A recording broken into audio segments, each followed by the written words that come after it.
গা পা ধুই ভাবিছোঁ যে মই ভাতৰ লগত কি বনাওঁ। দেউতাই ক'লে ভাত বনাবি। তাকে টেনশ্যনত যে মই ভাবিলোঁ বেঙেনা ভাজি বনোৱা হওক। ভাবি লৈ ওলালোঁ কি বনাওঁ, ভেন্দি, বেঙেনা আৰু তৰৈ আছিলে ঘৰৰে। তাৰপিছত ভাবিলোঁ যে বেঙেনাকে ভাজা যাওক, কিন্তু বেঙেনা পিছে মই নাখাওঁ, কিন্তু মা দেউতাহঁতৰ বাবেতো বনাব লাগিব নহয় জানো। কিন্তু আলু খাওঁ দেই বাচি বাচি। তাৰপিছতে বেঙেনা কাটি ল'লোঁ, ধুনীয়াকৈ কাটি লৈ বুট অলপ দি দিছোঁ। বুট আৰু বেঙেনা আলু ভাজি বনাম মই।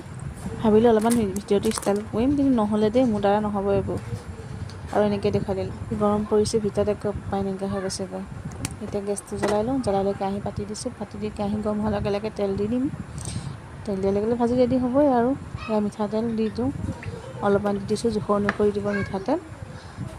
আৰু এয়া কাটি লোৱা বেঙেনা, আলু, পিঁয়াজ সকলোবোৰ দি দিছোঁ ইয়াত দি দিছোঁ পিঁয়াজ, জলকীয়া, নিমখ, হালধি। আপোনালোকে দি ল'ব এনেদৰে। মই তেলতে দি লওঁ, আপোনালোকে পিছতো দিব পাৰে। আৰু তাৰ গোন্ধটো নাথাকে যদি তেলত দি দিওঁ, আৰু লাগি নধৰে ভাজিটোত। আমাৰ পোৱালিটো যাব ল'লে জেঠাইকৰ ঘৰত, তাত আইতাই আছে। আৰু তাক থৈ আহি মই আকৌ ভাজিখিনি লৰাই দিলোঁহি। আহি পেলাই ভাজিখিনি চাইছোঁ তলত লাগি ধৰা নাই, ধুনীয়াকৈ হৈ আছে। আৰু সিজিবৰ বাবে অলপমান ৰ'দ পোৱা দেখি তাই পৰ্দাখন মই গুচাই দিলোঁ। আৰু দেখিছেনে ভাজিটো কি ধুনীয়া হৈছে। আপোনালোকে এনেকৈ খাব পাৰে, খুব ধুনীয়া লাগিব। আৰু ভিডিঅ'টো চাই ভাল লাগিলে লাইক, কমেণ্ট, শ্বেয়াৰ, ছাবস্ক্ৰাইব কৰি দিব।